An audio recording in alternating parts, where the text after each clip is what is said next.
ఆశీర్వదిస్తాడు. ఈ దేవుడు ఆశీర్వదించే దేవుడు. పోయిన భర్త ఎలాగా బ్రతకడం, ఈ బిడ్డ బ్రతుకుద్దని సంవత్సరం అంటే 2 సంవత్సరాల వయసులో మా నాన్నగారు పోతే 3 సంవత్సరాల వయసులో మా అమ్మగారికి సువార్త అందింది. ఆవిడకి ఇష్టం లేదు నమ్మటం. ఇంకా నేను చావుకు సిద్ధంగా ఉన్నప్పుడు ఇష్టం లేక ఇది పుట్టినేల మంచిది కాదు, ఇది చచ్చిపోతే మేము చావచ్చు అని కోరుకుందట. సువార్త వద్దు, ఇంకో దేవుడు కొత్త దేవుడు ఉన్నాడేటి ఎల్లు అందట. కానీ ఆమె చెప్పిన మాటలు ఆమె హృదయంలో ఉన్నాయంట. ఈమె సంతానం ఇసుకలా ఉంటుందని, ఈమె సంతానం ఆకాశ నక్షత్రాల్లో ఉంటుందని, ఈ ఒక్కగానొక్క పిల్ల కోసమైనా యేసు ప్రభుని నమ్మండి. ఇంతవరకు వ్రతాలు నోములు అన్నీ నోసి అన్ని దేవుళ్ళని దండాలు పెట్టుకున్నారు కదా, ఈ ఒక్క దేవుడి గురించి చెప్తానికి వచ్చాను. ఏడవద్దు, దుఃఖపట్ట వల్ల మీరు చనిపోయిన వాళ్ళ దగ్గరికి పోతారు కానీ వాళ్ళు మీ దగ్గరికి రాని, ఇవన్నీ చెప్పిందట. కాంతమ్మా నీకు దండం పెడతాం, వెళ్ళిపో మమ్మల్ని వదిలి. ఎందుకంటే మా నాన్నగారు చనిపోయిన 6 నెలలకే మా అమ్మగారు తండ్రి కూడా పోయాడు. తండ్రి పోయిన బాధ, భర్త పోయిన బాధ, మంచాలు బట్టి శోకాలు ఎట్టే వాళ్ళకి సువార్త అందింది. కానీ వాళ్ళు వేరే మాటలు అనుకుని పొమ్మన్నారు. మళ్ళీ నాకు బాగోలేని టైంలో గడప మీద కథ హార్లిక్స్ పోసేవారంట, అది చేతులతో తీసు తినేదాన్ని అంట. కనుక అలాగ దిక్కుమాలి నన్ను దేవుడు బ్రతికించి సుమారు 74 సంవత్సరాలు పోషించాడు. దేవుని స్తోత్ర. ఒక 3 తీసిన 71 సంవత్సరం అయింది. మితిలేని సంవత్సరాలు కలిగిన దేవుడే సంవత్సరాది నుండి ఆఖరి వరకు కాపాడుకోగలిగిన దేవుడు. కాపాడుకోగలిగిన దేవుడు. ఇశ్రాయేలుని కాపాడువాడు, కునుకడు నిద్రపోవడాన్ని ఆయనకు పేరెట్టారు.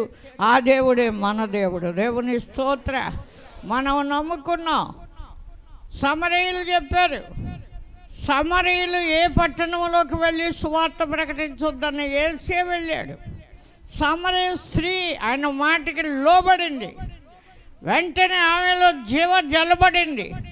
ఆ జల ఆ ఊరు వారందరినీ తడిపింది. అందరి దాహం తీర్చింది. వారందరూ వచ్చి యేసు మాటలు విన్నారు. ఆ ప్రజలకు యేసులో ఉన్న జీవోప మాటలు వింటంలో ఆమె చెప్పిన మాటలు కాదు, ఈయన చెప్పిన మాటలు ఇంకా ఎన్నో లోతైన ఈ మాటలు. అంతేకాదు ఈయన లోకానికే రక్షకుడు అని పేరు పెట్టారు. దేవుని స్తోత్ర. లోకరక్షకుడు. మా కుటుంబాన్ని రక్షించటమే కాక మా అమ్మగారిని నన్ను కూడా బలపరిచి వెళ్ళొచ్చి ఉండగా ఆ క్షణమే మునిపిల్లలో మాట వచ్చింది. అమ్మా ఎంత పని జరిగింది అని కళ్ళు తెరిచానంట. బ్రతికిన లెక్క వచ్చింది. ఉదయకాలం 7 గంటలకు పడిపోయిన నేను కానూరులో, తణుకు దగ్గర కానూరులో పడిపోయిన నన్ను 3 డాక్టర్లు వచ్చి చూసి పోయినట్టే అని చెప్పారు. ఎవరి మీద పెట్టుకో, వీళ్ళకు ఉన్నది ఒక్కనొక్క కూతురు, ఇంజక్షన్ చేసాక డాక్టర్ పోయింది అంటారు కనుక నెడరోలు తీసుకుపోమన్నారు.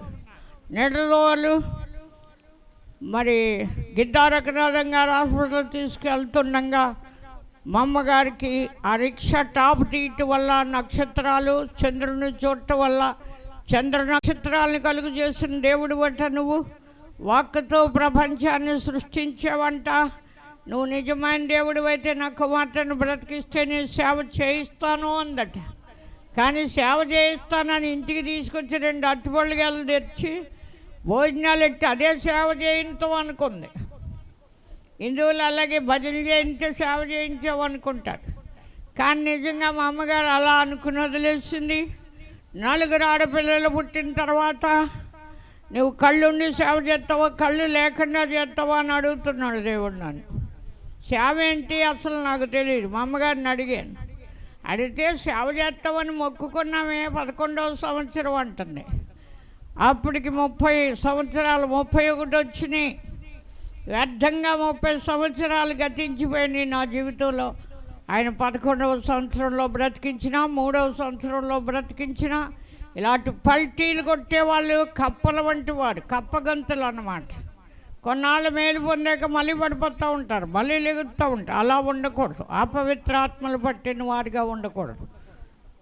నిజంగా దేవుడు ఉన్నాడని, తను వెతుకు వారి ఫలమిచ్చేవాడని నమ్మాలి. నలుగురు ఆడపిల్లలు పుట్టిన తర్వాత దేవుడే తాను ప్రత్యక్షపరుచుకున్నాడు. ఆయన మహిమ ఎంతో. ఎవరో పిల్లోడు హాస్పిటల్లో చనిపోతే వాళ్ళ ఇంటికి తీసుకొచ్చి ఏడుస్తుంటే ఆ గోల పెట్టేవారి ఇంటికి నేనెళ్ళి సువార్త ప్రకటించాను. అది నీతి సువార్త. నీతి మరణము నుండి రక్షించేది. అక్కడికి వెళ్ళి అన్నాను, ఎందుకు ఏడుస్తారు? 4 దినాల కింద చనిపోయిన లాజర్ని యేసు బ్రతికించాడు, ఈ బిడ్డను కూడా బ్రతికిస్తాడు, ఇలాగ ఇవ్వండి అని వాళ్ళు ఏడ్చే వాళ్ళ చేతిలో నుంచి తీసుకుని మోకాళ్ళుని ప్రార్థన చేశాను, పెద్ద భక్తురాల్లాగా. అప్పటికే యేసు వద్దన్నాను. మీ దేవుడు అందరితో కొట్టించుకోమన్నాడు. కుడి చెంప మీద కొట్టి ఎడం చెంప తిప్పమంటాడు. ముసలిదాన్ని అయ్యాక నమ్ముతానేమోలే కానీ ఇప్పుడు నమ్మనన్నాను మా అమ్మగారితో. మా అమ్మగారు అంది, 11 ఏట బతికేవే, అప్పుడే చచ్చిపోయిందాను. అవన్నీ చెప్పకో. పండగలకి పిండి వంటలు వండకుండా ఉంటాకి ఇదో మతం అని పెట్టుకున్నావు, అంతేగాని నాకు ఇలాంటివి చెప్పకన్నాను. కార్తీక పున్నాలు, అట్ల దద్దలు, పుట్టలో పాలు, వ్రతాలు, నోములు అన్నీ చేసేసాను నేను. ఈసారి కొడుకునిస్తే గారెల దండ కాదు బూరుల దండ వేస్తానని పుట్టకు మొక్కాను. మొక్కకూడని అన్నీ మొక్కాను, చేయకూడని చేశాను. ఏదేమైనా దేవుడు నన్ను ప్రేమించి నన్ను వదలలేదు.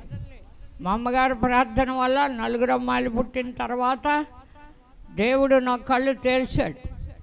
మా ఆయనగారికి చెప్పారు, పనవట వైపు పల్లవైంది, తూర్పు వైపు ఎత్తయింది, ఈశాన్యం వైపు పెద్ద గొడ్డ సావిడి ఉంది అని. నిజంగా అవన్నీ చూసేవాళ్ళు. అని ఏదో అంటారు. సిద్ధాంతులను తీసుకొచ్చి అన్నీ చేసి మా లోగిలు బద్దలు కొట్టి ఈశాన్యానికి గుమ్మ పెట్టి ఇవన్నీ చేసి పనవటికి ఎత్తెట్టి షెడ్లు వేసి ఈ సావిడి బద్దలు కొట్టి ఇవన్నీ చేస్తాడు. ఎన్ని చేసినా మా ఆయనగారు, నా ఇష్టం, నేను దేవుడిని నమ్మను, యేసుప్రభుని, నీ దేవుడు నువ్వు చేసుకో, నిన్ను వద్దను. అది గొడవ.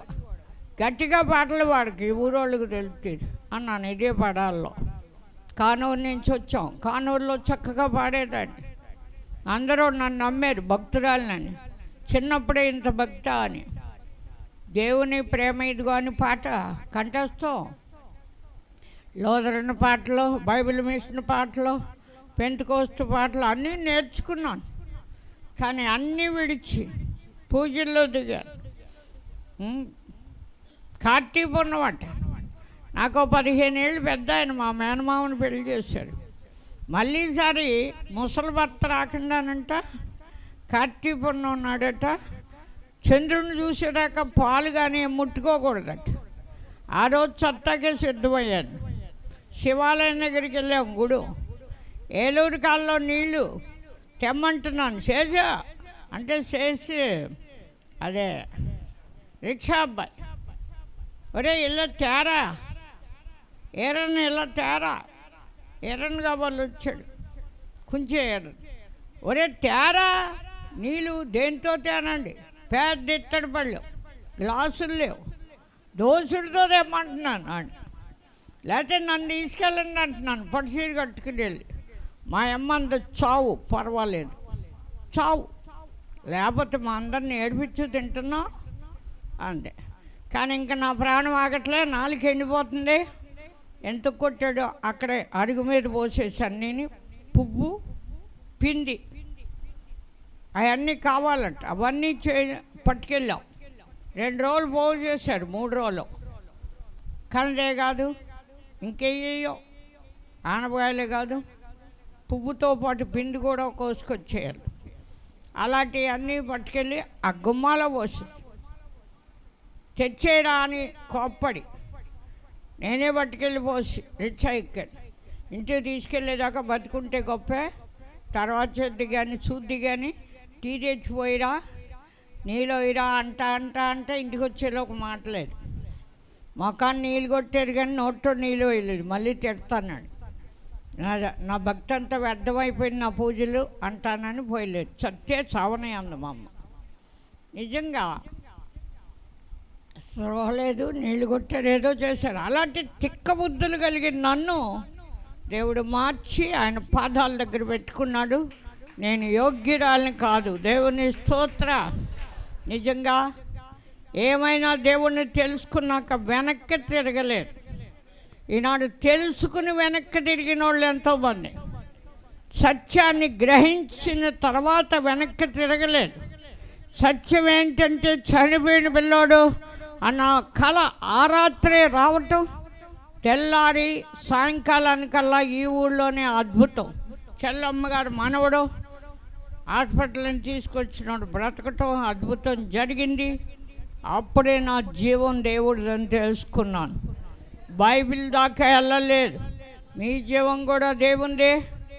మట్టిలో మహిమ కలిగిన ఆ జీవవాయువు ఊదటాన్ని బట్టే అవయవాలన్నీ నిర్మింపబడి దేవుని స్వరూపం మనకి రావటమే కాదు, దేవుని తలంపులు కూడా మనకు బయలుపరుస్తూ ఉన్నాడు.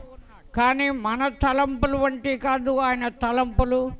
ఆయన తలంపులు తెలుసుకున్న వారు ధన్యులు, వారు ఆయనకి ఇష్టలు అవుతారు. దేవుని స్తోత్ర. నా తలంపులు ఆకాశం నుండి వచ్చిన వర్షం వంటి అన్నాడు. విత్తే వారికి విత్తనాలు ఇవ్వటానికి, భుజించే వారికి ఆహారం ఇవ్వటానికి చిగిర్చి వడ్డిల్లినట్టు చేస్తాయంట ఆయన మాటలు.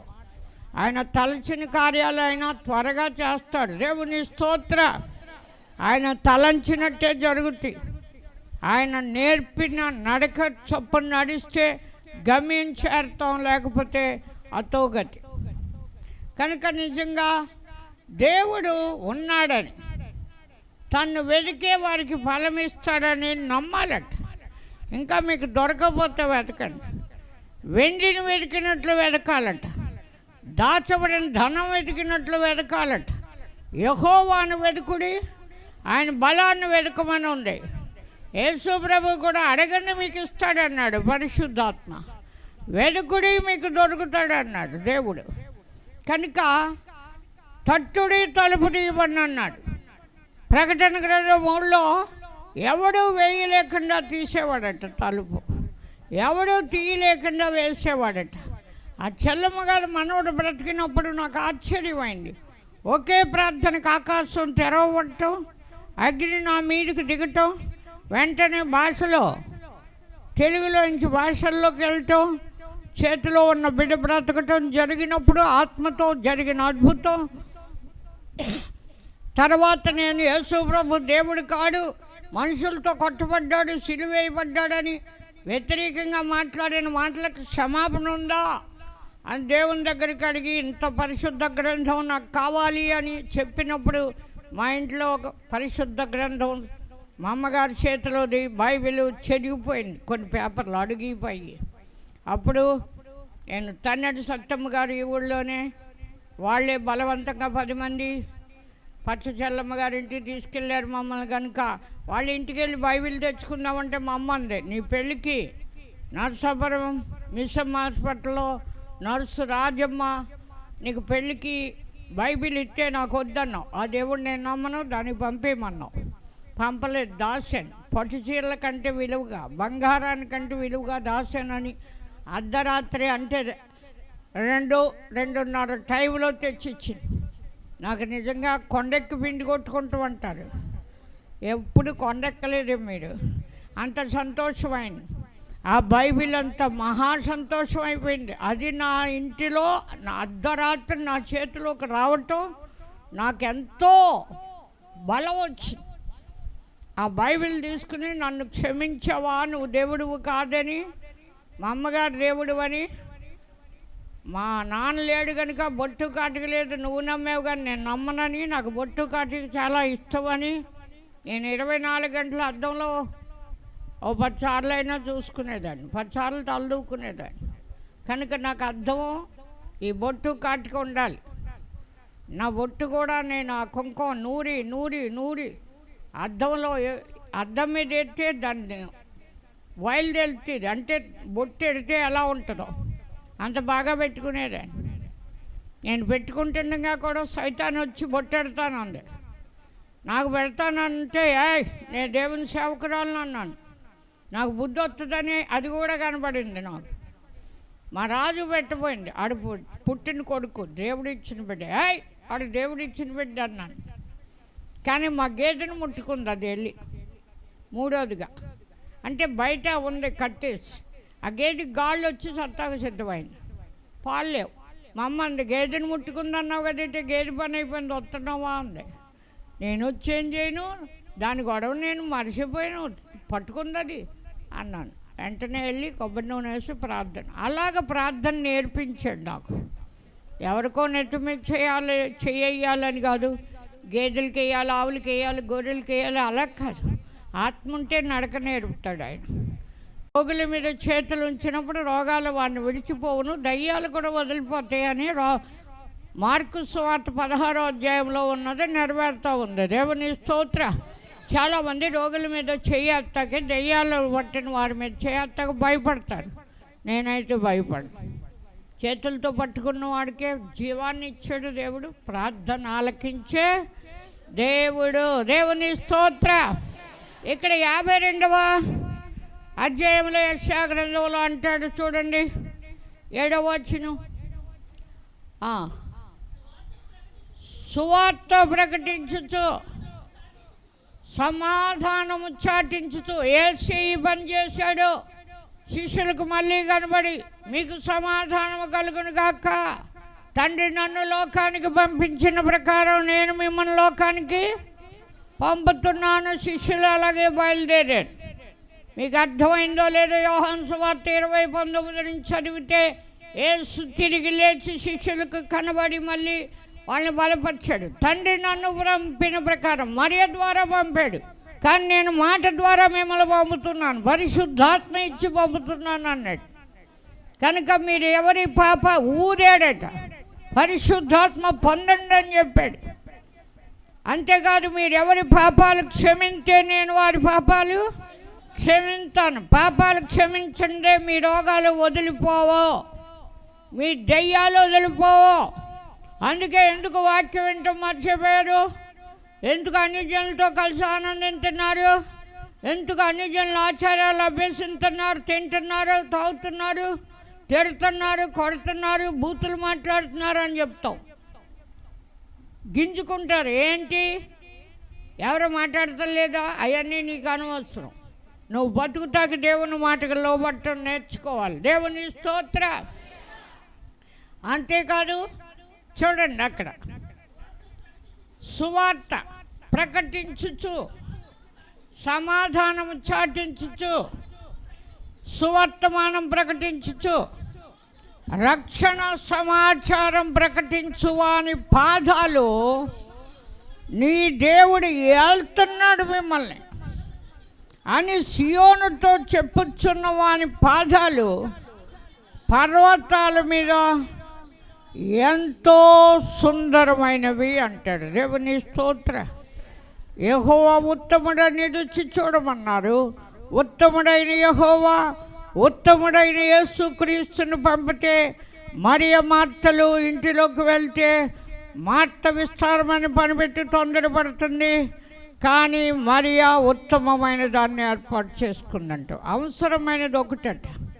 ఆ ఉత్తమమైనదే వారి యొక్క ప్రేమను బట్టి పిలుచుకున్నాడు. రోగి ఉన్నాడని ఆయన 2 దినాలు ఆగాడు.